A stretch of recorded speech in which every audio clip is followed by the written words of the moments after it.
The biggest myth is that metrics matter. And what I would say is in our industry, so the marketing, advertising industry, even the web industry, that there are so many metrics that are used that are merely vanity metrics, right? So impressions, reach, traffic to your website, all of those things, if not part of something more important, part of an actual marketing system, are merely vanity metrics, right? It doesn't matter if our website has 10,000 visitors a month to it. If none of them are in business or have businesses or need marketing or web services, what difference does it make if we have 10,000 or we have 100? Like, it doesn't matter. I would much rather have 100 people who are growing a business who could use marketing help or use web help than have 10,000.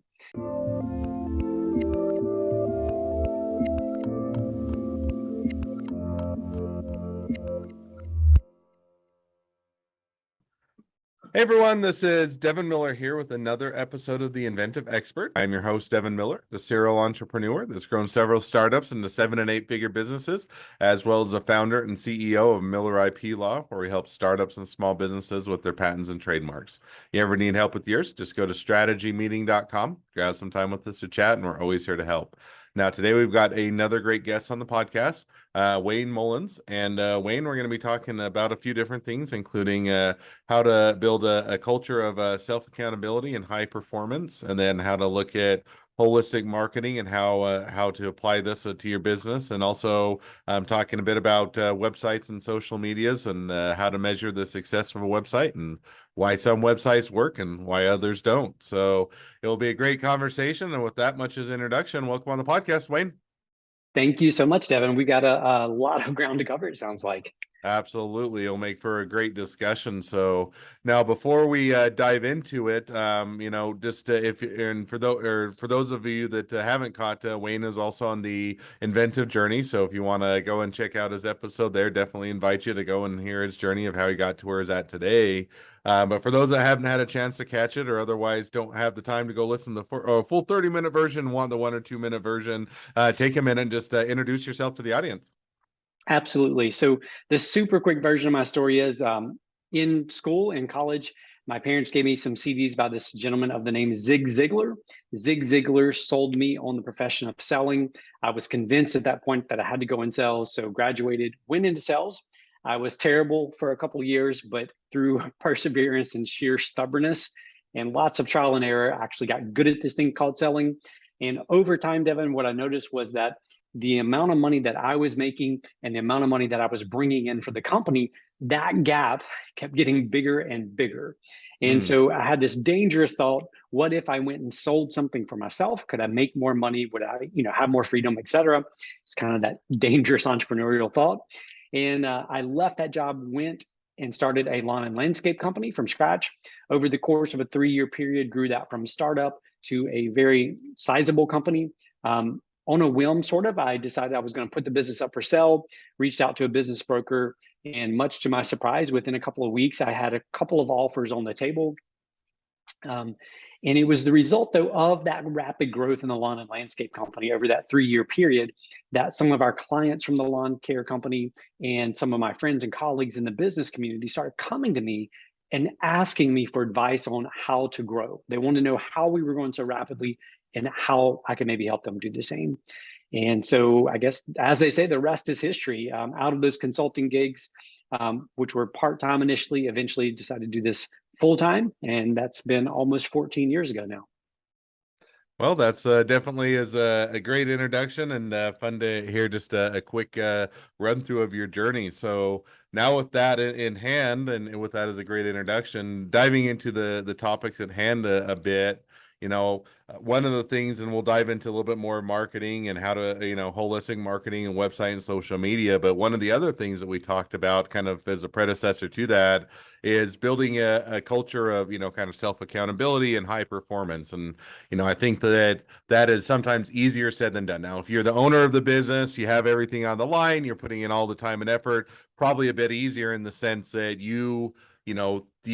your paycheck, you can see the direct correlation with the success of the business, your paycheck and everything going well with, being accountable and being a high performer. On the other hand, as you start to bring people on, you very quickly, almost every business owner finds out not everybody is as invested in the business as you. Not everybody works as hard. Some people are there just for a paycheck or looking to get by. And some people are. They're great and they have self accountability and they're high performers. But you find that you have both. And some people just don't work as hard or aren't as invested while others are. And so how do you go about creating that culture so that first of all, the ones that are going to be high performers and self-accountable, they thrive, and also how you can weed out those that you really don't want there or that aren't a good fit for that culture? Yeah, all great questions. And what I can tell you, Devin, is from the 14 years in this particular business that I have, probably the first half of those, I would say we had an average mediocre culture. In other words, me as the owner, as the leader, I was having to push, to prod, to cajole, to babysit, if you will, my team. And so I think that's the reality that so many entrepreneurs go through. There was a pivotal moment in my journey when I was at a mastermind group with a bunch of other entrepreneurs, and everyone was going around the room kind of talking about these horror stories in dealing with their teams. And I walked away from that meeting thinking that I didn't want that same path, right? These were people who had been in business much longer, way more employees than I had at the time. But I didn't want to play that same game. I wanted to play a different game. I knew that it was possible for something different. And so that's when I really began studying culture. What is this thing called culture, and how do you build a high performance culture? And so a few things. Number one is culture is what happens. It's the way that people perform when the boss is away. So if you want to know what your true culture is, leave for a period of time. See how people perform in your absence, and that will reveal the actual type of culture that you have. The other thing is that when it comes to creating this culture of high accountability and peer accountability, what I would say is that we as entrepreneurs, as leaders, are the number one culprit for undermining that type of culture. In other Mm. words, we say we want a high performance team. We say we want self accountability and peer to peer accountability, and yet at the same time, we undermine that with our own actions. And there's a whole lot that we can unpack there. But until we acknowledge that we participate, number one, if nothing else, we allow, right? We allow the mediocre culture to exist. So for me, for 7 years, I allowed that to exist. So therefore, it wasn't their fault. It wasn't the people who were on my team's fault. It was solely my responsibility to fix that. Mm.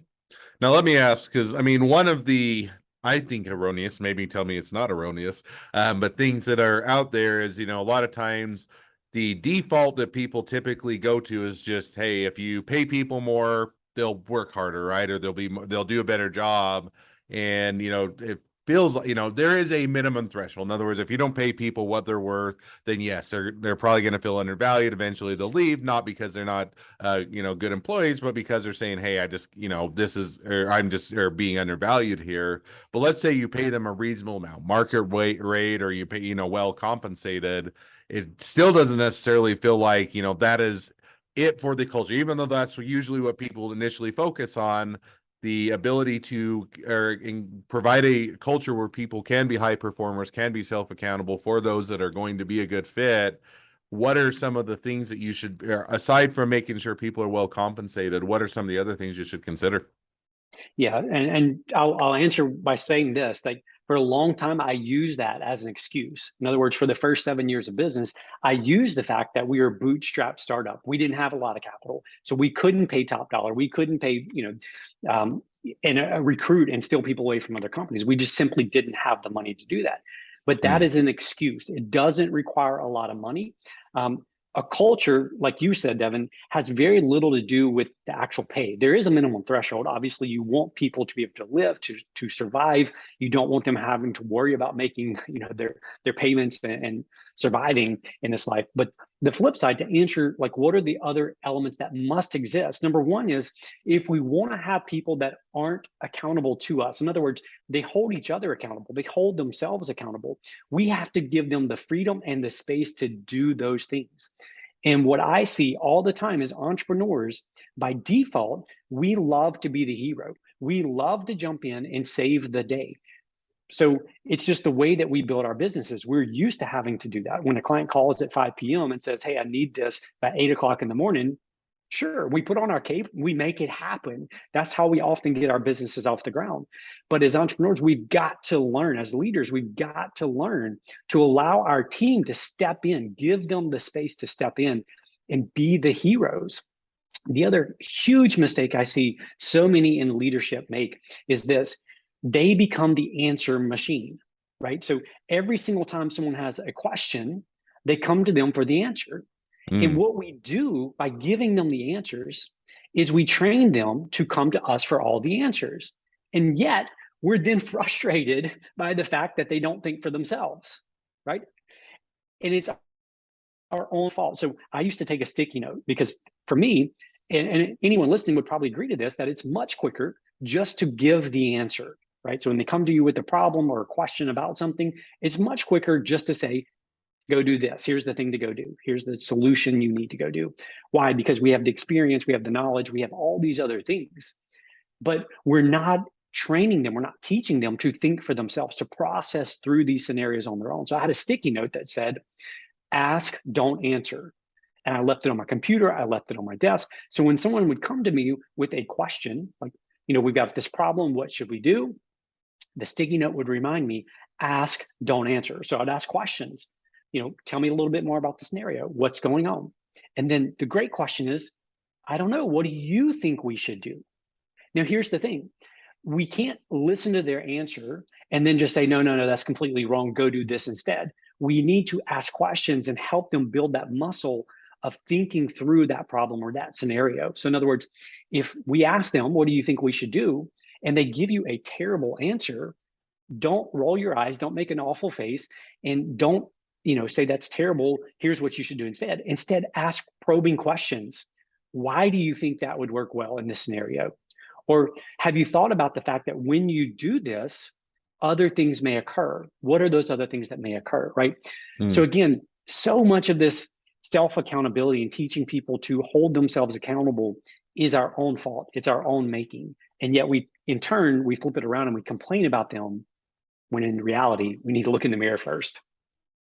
No, and I think I'll defend both sides. I think that too often we want to blame you usually have two different scenarios. One is you'll have the leader that blames themselves for everything, and every time they have an underperforming or a employee, which does happen, that isn't a good fit, that they are there for the paycheck. They may be burned out. They may have other things in personal lives, but they're not performing as well. Or just maybe they don't have the skill set. You'll have employees that will give them way too many chances that will keep them around forever, and it drags it down because the high performers and the people that are working hard don't like working with that person on the teammate because they're having to pull the slack. And so you'll have that scenario, or you'll have the other, which is I'll just always blame the employee. Nobody works hard. Everybody's that, I'm the startup. I can't pay for the high performers or anything else. And so I think that in both cases, you need to look and identify what are the root causes of that mismatch in the culture. Is it truly the employees? Is it the ones that you're not picking? You're not doing the right hiring process. You're not ringing them on. You're not training them well enough. You're not vetting them. Or is it, hey, I'm the one that's at fault, and I'm not asking the questions. I'm not giving them the rope to do what they need to do with their job. And I think that identifying that is a great step towards resolving a lot of times those cultural issues, so that you can have that top performers. Now Yeah, we're gonna. Oh, go ahead. yeah, just one quick note. I completely agree with you. It's never an either or. It's somewhere usually in the middle. And the one phrase that I would use when you're in those situations is when furious, get curious. So when you're in a scenario where it's someone underperforming, take that furiousness, right? Your desire to change that situation and get curious. Begin exploring those two different sides that you just brought up, Devin, which is it me? Is it the way that I've trained, onboarded, et cetera? Or is it the fact that they've got other things going on? They're just not able to perform in the manner that we need them to. So when furious, get curious. No, absolutely. I think that's a great catchphrase or great takeaway. So, well, now with that, let's shift gears just a bit, because one of the other things and areas of expertise you do have is on the marketing side. Now, I'm going to switch it just a little bit, and I know holistic marketing is probably the one that would make sense to go in the order, but one of the ones that I always love, and anybody that knows me, that works with me, I have a pastime, so to speak, that I always love. It's usually really just with law firm websites, which I love to go and point out all the or love to point out all the terrible websites. And I would say there are plenty of other industries, but law firms I usually think are guilty of. They'll usually have a really pretty website that doesn't work, doesn't do anything, and it just sits there and it looks nice, so that basically if a client Google's their website, goes on to it, that it looks pretty and looks professional, but it doesn't do anything. So kind of with that as a lead in, when you're looking at websites and to a degree social media, how do you measure success, and how do you figure out what works or why it works and why it doesn't work? Yeah. So when we think of any marketing tool, whether it's social or web or you name it, a brochure, right? You have to go to the end result that you're after. Begin with the end in mind. So at the end of the day, what is the purpose of your website? Because a website in and of itself is useless, right? It's a thing. It can look good. It can have all this cool, flashy stuff taking place, but if it doesn't help you achieve what you're after, it is useless. And so regardless of your industry, you need to sit down and think, okay, what is the purpose of this thing? Is it to generate leads? Is it to generate sales? Is it to follow up and nurture people in a sales process? So that is step one, begin with the end in mind. But when it comes specifically to websites, we teach this thing called 3:53 p.m. So like the time on the clock, 3:53 p.m. And it's just a simple little thing to remember on some core fundamental elements of a website. So if you want, I can just quickly run through each of those. Sure. Yeah, go ahead. Yeah, so the first three in the 3:53 is this, that you only now have 3 seconds. You've got 3 seconds to capture their attention. So make sure that your website is doing something to capture their attention. And one of the best ways to capture attention is to speak directly to the person you want to speak to, right? Make it seem as if you are speaking their language, speaking to their hurts, their pains, their desires, or whatever reason they're there for. So that's the first three, is you've got 3 seconds. The five is what we call the critical five. And so for every single page on your website, you need to answer these 5 questions.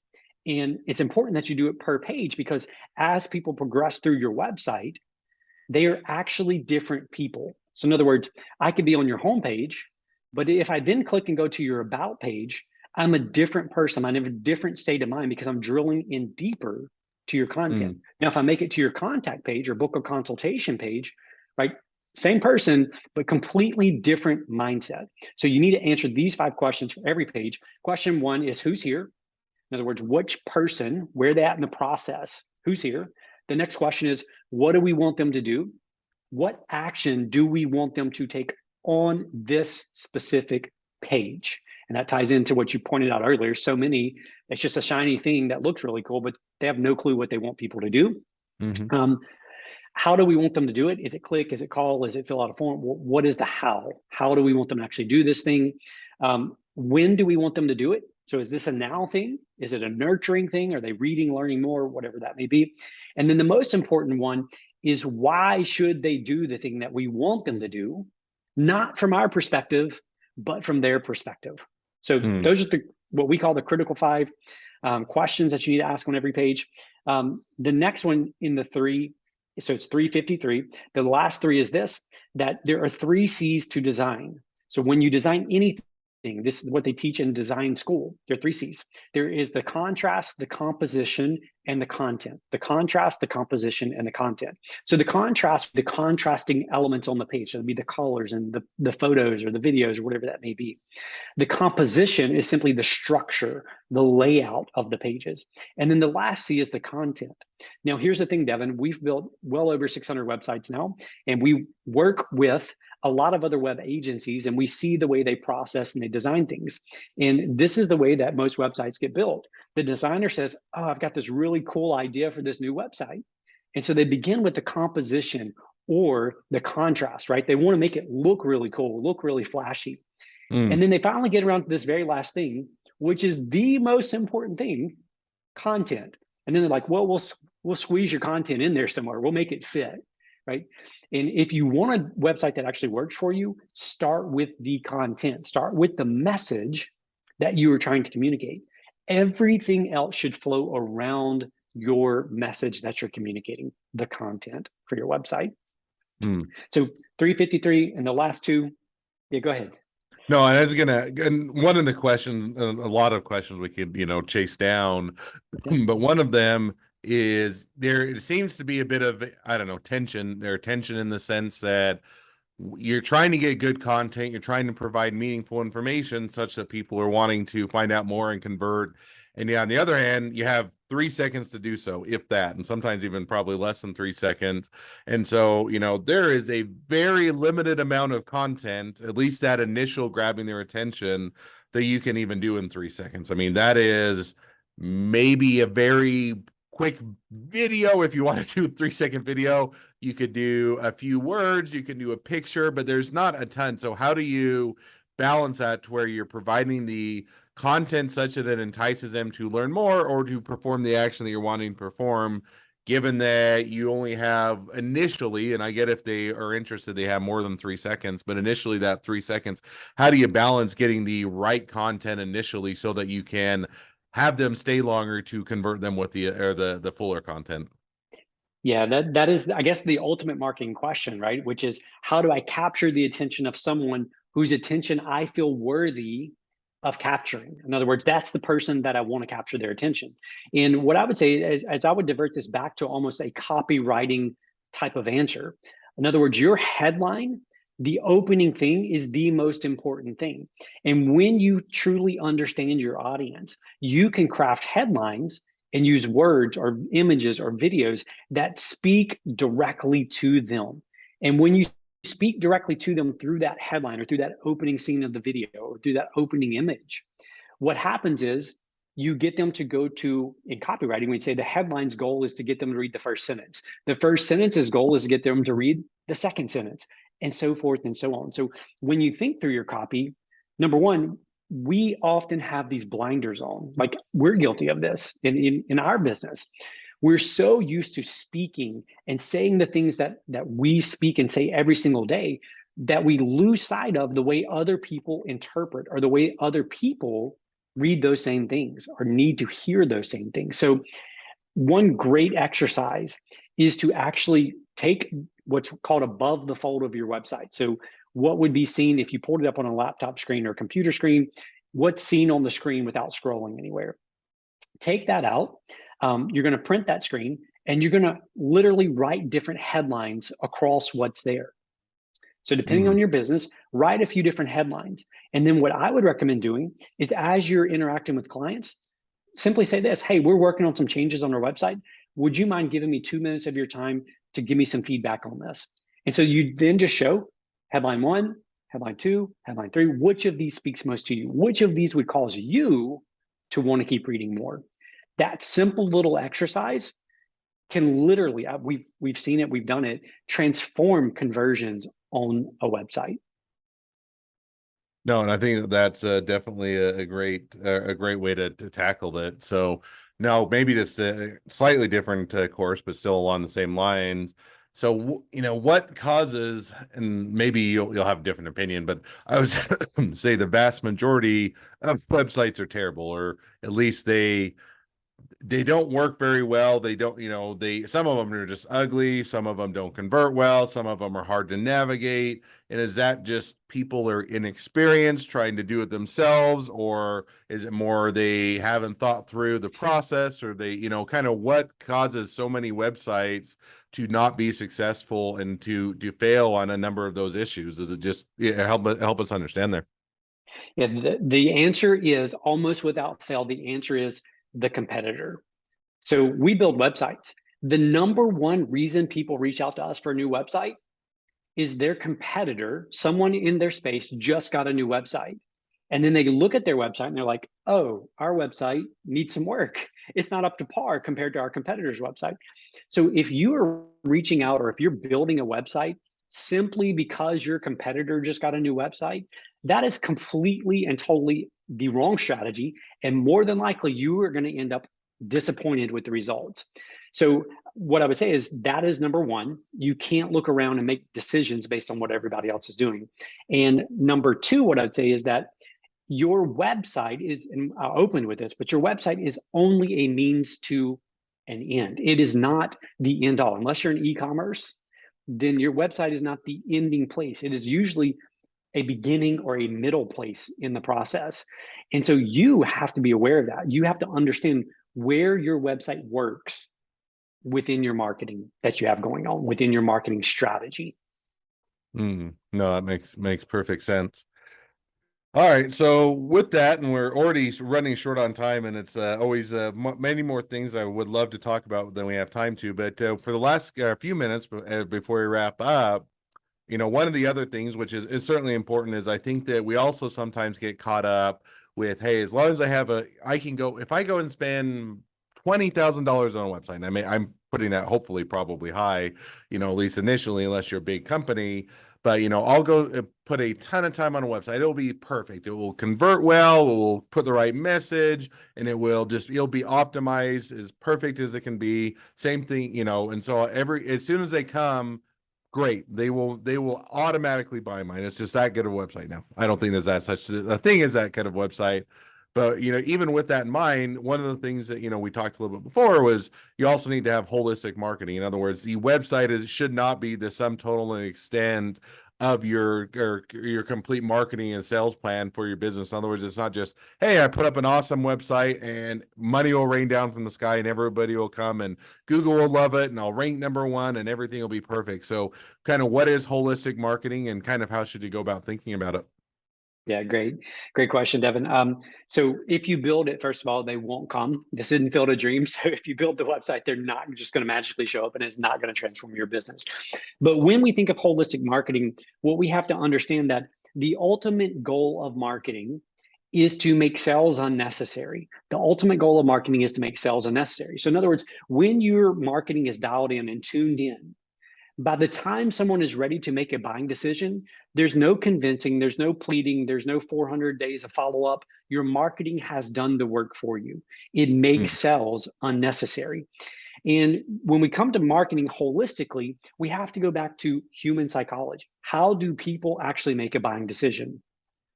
For whatever reason, the analogy that I love to use here is actually a clock as well. So with the websites, I use the time 3:53. And with marketing, I love to use an old analog circular clock. So like back in the day, it was hanging on the wall of every classroom, right? The big round clock. And so the 12 o'clock spot on the clock is what we would call strangers. There are all these people out there who you believe would be a good fit for your product or service, but yet they don't know about you, right? They haven't discovered you yet. Then over at the 3 o'clock spot on the clock, we would have friends. So these are people who know about you and they like you a little bit, but they haven't given you money yet. So they're most marketers would say they're quote unquote in your funnel, right? Then down at the 6 o'clock spot, we have customers. This is where the money comes out. They pull out their wallet, they give you money. There's been an exchange. They're now customers. And that for most people is like the marketing cycle, the sales cycle, everything's there. But there's this other whole side, which is the 9 o'clock spot on the clock, which is what we would call evangelist. And so an evangelist is someone who loves your product or service so much that they're willing to go tell their family and friends about it. And when they do that, think about the clock, you draw a line from 9 o'clock over to 3 o'clock, you bypass the entire top half of the clock, which is all the strangers out there in the world. Right? Because they've taken what they believe to be true about you and they've gone and shared it with their friends and family. Now, the simple holistic thing to marketing, and I kind of laugh about this, but I think so often we make business much more difficult than it really is. We make marketing way more difficult than it really is. So if you think about this whole clock, the whole goal of moving people from a stranger to the friend, there's two elements that are required. They have to know about you and they have to like you. They're never going to become your friends if they don't know about you and like you. So the first question in marketing is, what campaign or campaigns are you running simply to get people who you believe would be a good fit for what you do to know about you and like you?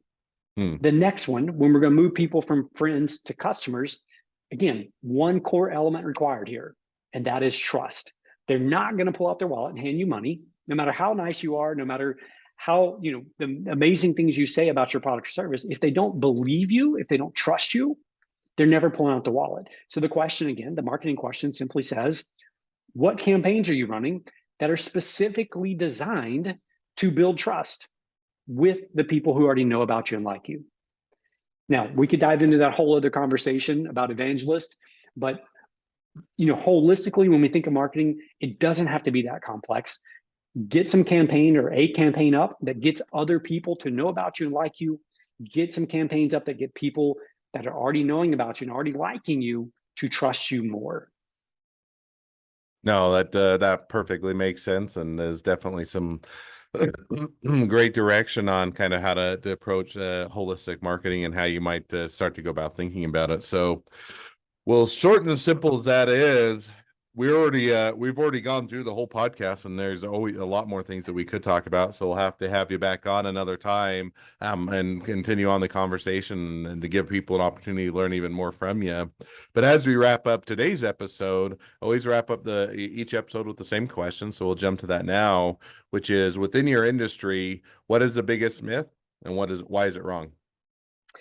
The biggest myth is that metrics matter. And what I would say is, in our industry, so the marketing, advertising industry, even the web industry, that there are so many metrics that are used that are merely vanity metrics, right? So impressions, reach, traffic to your website, all of those things, if not part of something more important, part of an actual marketing system, are merely vanity metrics, right? It doesn't matter if our website has 10,000 visitors a month to it. If none of them are in business or have businesses or need marketing or web services, what difference does it make if we have 10,000 or we have 100? Like, it doesn't matter. I would much rather have 100 people who are growing a business who could use marketing help or use web help than have 10,000.